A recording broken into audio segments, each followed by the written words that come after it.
What's up guys, Blade here, and today I'm coming at you with a video on the live 10.0.7 patch. I'm going to do a little bit of a build update since the nerfs to Retribution.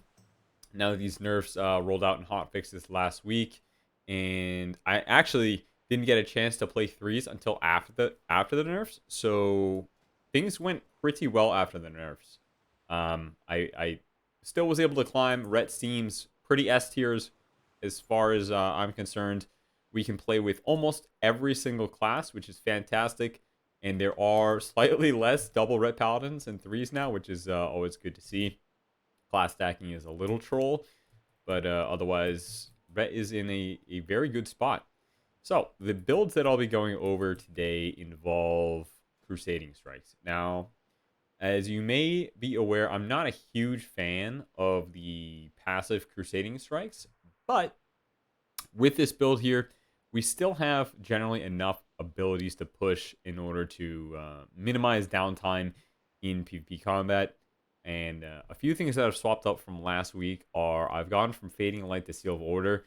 Now, Fading Light still does some healing, but it's not exactly worth it. And for some reason, this was supposed to be nerfed 75% in PvP combat. It's only nerfed 50% in PvP combat.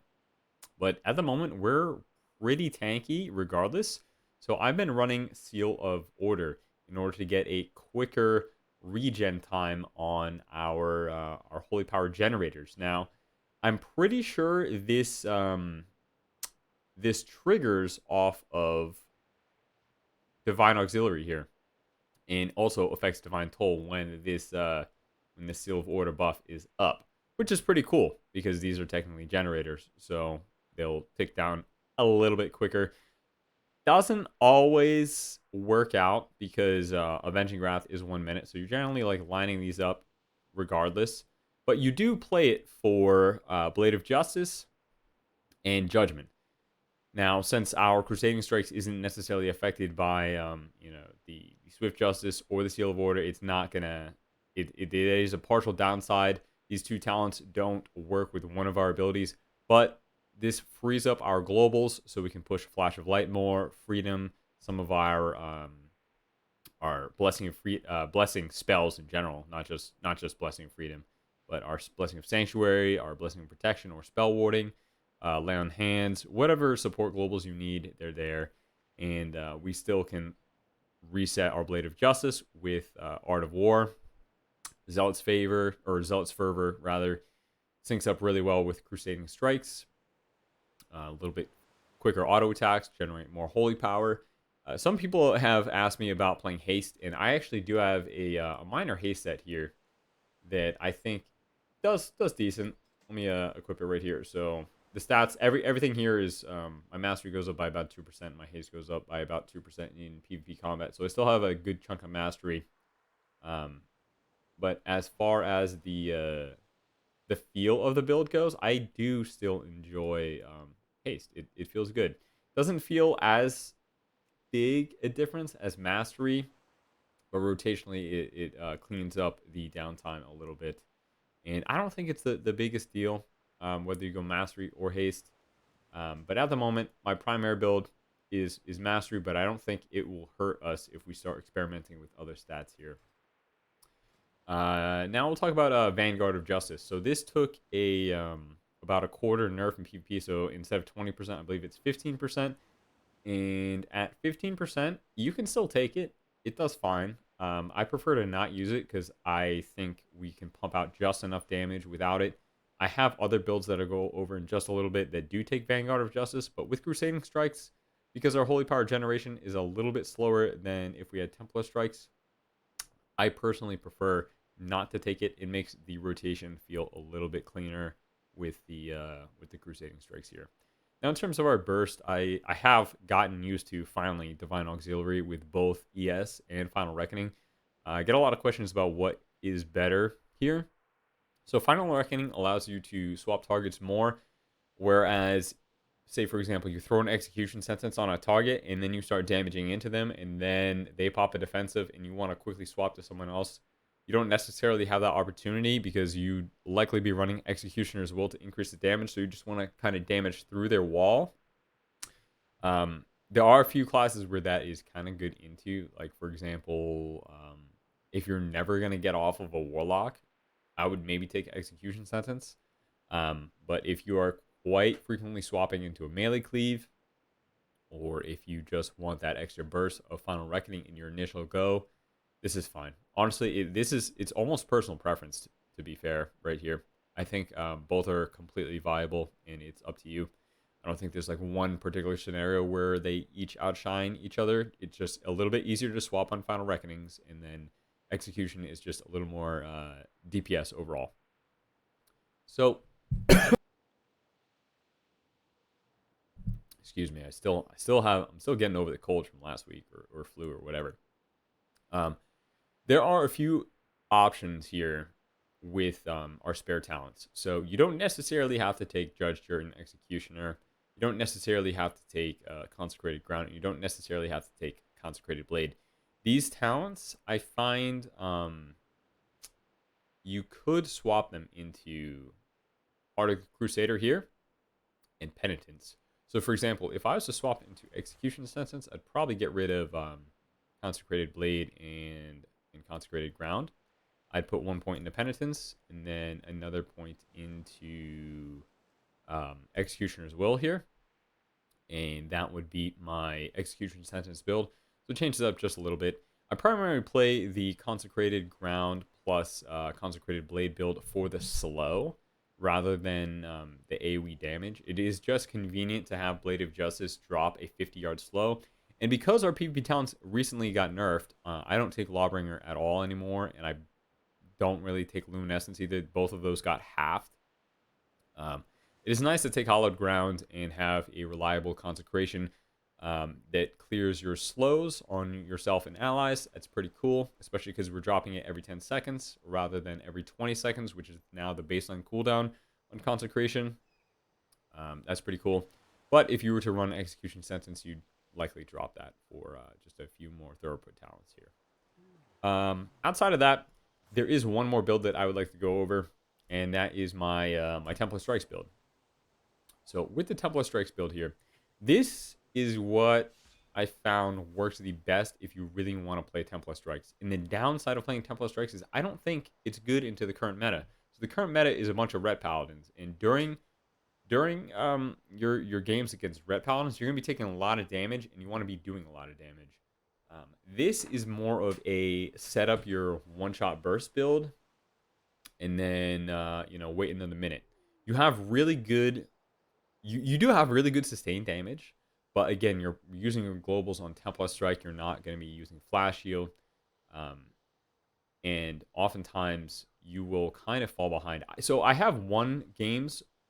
The limited experimenting that I did with Templar Strikes in Soul Shuffle, I went 4-2 and then 2-4 into multi-Red Paladin lobbies. The Red Paladin lobbies that I fought, the other Rets typically outdamage me with their Crusading Strikes just because it cleaves so easily and so frequently. Whereas if I'm pressing Templar Strike, I'm likely having one of these two off cooldown. However, this build here is still extremely bursty. Running Vanguard of Justice plus Final Reckoning plus Templar Strikes allows you to have pretty massive single target. So if you're really not a fan of Crusading Strike, this is the build I would recommend. You can definitely push above 3K in Soul Shuffle with this. This is actually the original build that I did play. Actually, I swapped it to Execution Sentence. So this was technically the build that I played to get above 3,300 in Soul Shuffle. But I have since adapted to the changes, and I now primarily play, let's see here, this Final Reckoning build with the Judgment slow, or I'm sorry, the Blade of Justice slow, which is actually the Consecration slow, which now drops from our Blade of Justice. But I don't think picking up Heart of the Crusader is that big a deal. Really, it's like if you're gonna have big melee uptime, if you're fighting a cleave, it's possible you could drop Judge, Jury, Executioner for the Heart of the Crusader right here. You might get a little bit more value. But if at any point people are running away, this is pretty beneficial because Judgment is a ranged ability. And it also functions with Divine Toll, which is one of our burst abilities. Lines up with Wings, Final Reckoning. Absolutely slaps. And if it crits, slaps even harder. So it's a little personal pick. I don't think these talents are make or break for the spec. I think the make or break for this spec really is Crusading Strikes here. Um, it's pretty important that you guys take this when you're running this build here. And if you are going to take the active Templar Strikes, try out Vanguard of Justice because you have a lot more control over your Holy Power. You could even run Vanguard of Justice with this build here. It's just a tad slow for my liking. But in the end, there are multiple viable builds for Ret Paladin. This is just what I've been playing. It's between this and the Haze build experiment. So I do run my Haze set with this Templar Strikes here. But recently, I went back to the Mastery build with the Templar Strikes build, and it was pumping like 130k Final Reckoning still, or Final Reckoning empowered Final Verdicts. So you get a lot of bursts out of it there. As far as PvP talents go, now our baseline damage talent is Vengeance Aura, and our baseline PvP talents kind of look something like this. So if you are into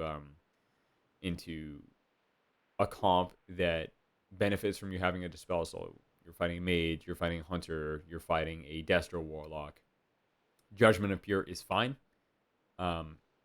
If you're fighting... Even if you're fighting another Ret Paladin, because sometimes like other Ret Paladins just send Hodges out of nowhere, and you can dispel a Hodge with a Judgment of Pure. So it's kind of valuable against other Rets. Outside of that, you could take Spell Warding into Caster Cleaves. You could take Hallowed Ground into other Cleaves that you want to be able to kite a little bit easier, run away from. But our selection of PvP talents is definitely dwindling a little bit. Lawbringer is near worthless in Arena. It does 2% of max HP, down from last patch, which was at peak, it was 10%, then it was 8%. And then this patch, it was 4%, now it's 2%. It's pretty garbage. Aura of Reckoning is not that good because it takes so long to stack up. You almost have your normal wings back up by the time this procs for the first time in most matchups.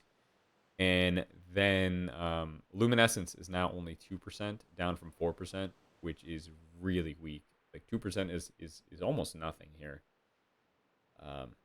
So hopefully in 10.1 we get some new PvP talents. And I know Judge of Pure is pissing a lot of people off, which is kind of funny because it's existed for so long. We just didn't have Double Judgment before. Like Destro Lock Imp Dispel has existed way longer. And I guess it's just the influx of Paladins all running Judge of Pure because they nerfed all our other PvP talents. Which, it is what it is. We run what we can. It's fine. So that is about it for my updated PvP build here. As far as stats, I would just stick with the 4 set and our typical stats from the last patch until I do a little bit more experimenting with the other builds here. Yeah, wow. Look at that sunset. So pretty. So pretty. Almost matches the transmog. Pretty cool. I am working on my Gladiator wins right now. Yeah, we're 22 out of 50. Hopefully I'll get it by the end of the week. I just gotta queue up some games whenever we have a chance here with all 3 of the team members on. And then we get that gorgeous red Drake. I don't even know what it's called. What is this season? Crimson Gladiator Drake, something like that. That'd be cool. I also do want to try and push for the solo shuffle title, but we'll see. Due to my work hours, I typically can't get a queue pop because the queues are so long. It's like an hour and 45 minutes minimum. So hopefully at some point we can work that out. Oh my, we are at 2,327 ms. I've been having some internet issues lately. I'm not sure what's going on here, but we'll fix it in the future. All right, guys, if you enjoyed this video, feel free to drop a like, subscribe, comment, follow on Twitch, Twitter, wherever. I'm probably going to get back into some BG commentaries. I just used to enjoy those. And then actually, I was thinking about doing a little series here when we review other Ret Paladin gameplay. So anyone trying to improve, we can put it on the channel, do some free coaching as long as I have permission to post. Could be pretty cool to do. Let me know in the comments if that is something that anyone is interested in doing. Outside of that, yeah, I'll see you all next time. All right, peace.